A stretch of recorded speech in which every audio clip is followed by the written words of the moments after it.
الحمدللہ والصلاة والسلام علی رسول اللہ۔ اللہ رب العزت نے قرآن مجید میں عورتوں کو پردہ کرنے کا حکم دیا ہے۔ پردے کا تقاضا یہ ہے کہ ایک مسلمان جب گھر سے باہر نکلے یا غیر محرموں کے سامنے اس کو آنا ہو تو وہ ایسا لباس زیب تن کیے ہوئے ہو کہ جو اس کے جسم کے اعضاء کو چھپانے والا ہو اور موٹا اور کھلا لباس ہو۔ نبی کریم صلی اللہ علیہ وسلم نے ایک حدیث مبارکہ میں جہنمیوں کی ایک قسم کو بیان کرتے ہوئے فرمایا ہے کہ جہنمیوں کی ایک قسم ایسی ہے، ایسی عورتیں ہیں قرب قیامت جو ہوں گی، میں نے نہیں دیکھی، کہ وہ لباس پہننے کے باوجود برہنہ ہوں گی۔ اتنا باریک، اتنا تنگ انہوں نے لباس پہنا ہوگا کہ لباس پہننے کے باوجود بھی وہ برہنہ ہیں اور لوگوں کو وہ اپنی طرف مائل کر رہی ہیں اور خود ان کی طرف مائل ہو رہی ہیں۔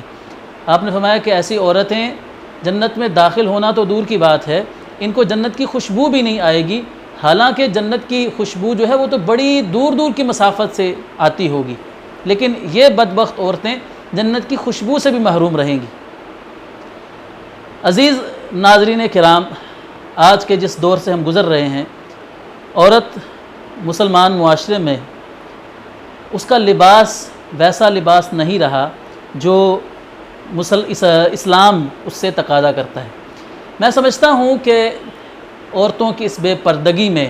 اور ایسے لباس میں جہاں بہت بڑا کردار خود عورت کا اپنا ہے، وہاں اس کے ذمہ دار مرد بھی ہیں۔ اگر ایک مرد غیرت مند ہے، وہ باپ ہو، وہ بھائی ہو، وہ بیٹا ہو، وہ خامند ہو،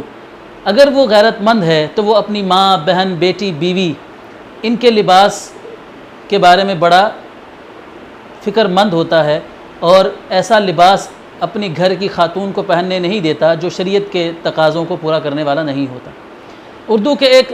شاعر گزرے ہیں اکبر الہ آبادی، انہوں نے یہی حقیقت اپنے شعر کے اندر بیان کی ہے کہ بے پردہ نظر آئیں جو کل چند بیبیاں، اکبر زمین میں غیرت قومی سے گڑ گیا، پوچھا جو میں نے پردہ وہ آپ کا کیا ہوا، کہنے لگی کہ عقل پہ مردوں کے پڑ گیا۔ ان کا کہنے کا مطلب یہ ہے کہ اگر عورتیں پردہ نہیں کرتی تو اس میں ذمہ داری جو ہے وہ مردوں کی ہے، کہ وہی جب ان کی غیرت کا ہی جب جنازہ نکل جاتا ہے تو عورت جو ہے وہ ایسا لباس پہنتی ہے۔ ایک واقعہ، حقیقی اور سچا واقعہ، پاکستان کی ایک بہت بڑی یونیورسٹی کے وائس چانسلر ایک دن وہ یونیورسٹی میں آئے گاڑی پر، تو انہوں نے گیٹ کے باہر دیکھا کہ ایک مرد ایک طالبہ کو، ایک اسٹوڈنٹ کو چھوڑ کر گیا ہے۔ اس اسٹوڈنٹ کا جو لباس ہے وہ قابل اعتراض ہے۔ وائس چانسلر صاحب کہتے ہیں کہ میں گاڑی سے اترا اور میں نے اس بچی کو اپنے پاس بلا کر کہا کہ بیٹا، یہ لباس یونیورسٹی میں آپ آئی ہیں، یہاں پر قسم قسم کے لوگ ہوتے ہیں، تو یہ لباس ایک طالبہ، ایک مسلمان طالبہ کے شایان شان نہیں ہے۔ کہتے ہیں کہ اس طالبہ نے جو جواب دیا، اس جواب نے تو میرے پیروں کے نیچے سے جیسے زمین ہی نکال دی۔ وہ طالبہ کہنے لگی کہ سر، یہ جو ابھی صاحب مجھے چھوڑ کر گئے ہیں موٹر سائیکل پر، یہ میرے والد محترم ہیں۔ میرے اس لباس سے سر، میرے اس لباس سے میرے والد کو کوئی پرابلم نہیں ہے، تو آپ کو اس لباس سے کیا پرابلم ہے؟ یہ جملہ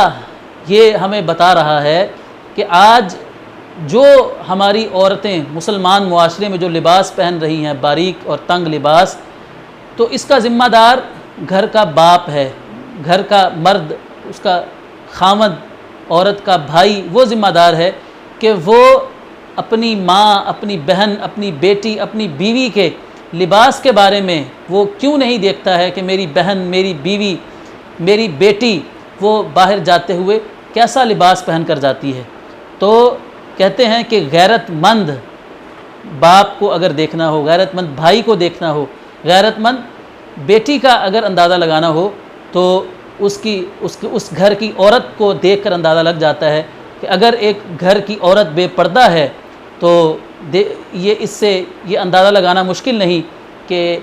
اس گھر کا جو مرد ہے اس کی غیرت کا ہی اصل میں جنازہ نکل چکا ہے۔